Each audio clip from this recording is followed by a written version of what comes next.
In the last lecture, I walked you through the project we'll use and through Axios, the package I recommend for making HTTP requests in React applications. Let's now make such an HTTP request. And for that dummy backend we're using, I already showed you the URL you need to send that request to get an array of posts. Now, I want to render that array of posts in my blog container. There I have the individual post components, and of course that should be a dynamically generated list of posts, a list of posts we fetched from a server to be precise. Now, where do we make this HTTP request then? Let's have a look at the lifecycle hook slides again for that. Maybe we find a fitting lifecycle hook there. If we have a look at the lifecycle hooks we encountered during component creation, there's one lifecycle hook we should use for side effects, component did mount. And the HTTP request is a side effect. It doesn't affect your React logic or something like that, but it has the side effect of fetching new data. And if your React application is dynamically outputting some data, which it probably is, the data changing, of course, is a side effect affecting your application. So component did mount is a great place for causing side effects, but not for updating state since it triggers a re-render. We will still update the state here once the HTTP request is done and got us new data, because we actually want to re-update the page. So here, this is actually a wanted behavior.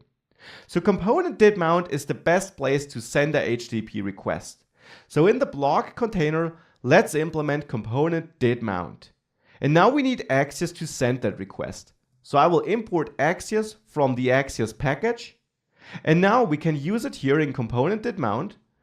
Axios offers a get method for sending, you guessed it, get requests. This method needs at least one argument, the URL we want to send this get request to. So here, that's the URL I copied from the dummy placeholder page with /posts at the end. Now, you can also pass a second argument to configure this request, and you can learn more about all the configuration options and so on that GitHub page. This course is of course not mainly about Axios, so I won't walk you through all the setup you can possibly add here, but this page is a great starting point. Still, we're about to see some of the things you can do with Axios throughout this module. Here, however, I don't need any specific configuration. I just want to send a vanilla normal GET request to that URL. The thing, of course, is this should return us some posts, but trying to store them in a post constant won't work. Because, of course, that GET request happens asynchronously. It doesn't finish immediately. It needs some time to go to the server and get the data. JavaScript, though, executes your code in a synchronous manner. So after this line, the next line is executed immediately. It won't pause until this is finished. So it won't store the posts in the posts constant here. This is the wanted behavior because we don't want to block the execution of our application just because we're waiting for this request to finish. Axios therefore uses promises, a default JavaScript object introduced with ES6, and thanks to our workflow we're using with Create React App, also available in older browsers since the code gets compiled to code which also works in older browsers. So Axios uses promises, and get returns a promise. So we can chain then on it. Then is simply a method which takes a function as the input, and this function will get executed once the promise resolves. So once the data from the backend is there, we can say. The function then receives a response object as an input. This will be passed into the function automatically by Axios.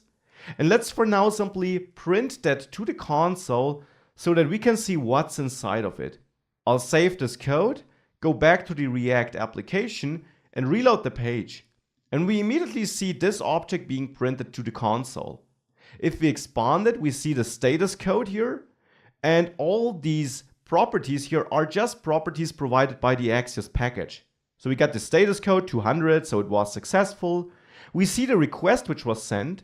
We see the response headers, and important for us, we have the data object which contains the data returned from the server we sent the request to. And for this dummy placeholder service, this simply is an array of JavaScript objects where each object should represent a post. As you can see, there we got a title, a body, an ID, and a user ID property. Now we can work with that data, and of course I want to work with it to render it dynamically to the screen here and output some posts instead of that dummy content I have right now.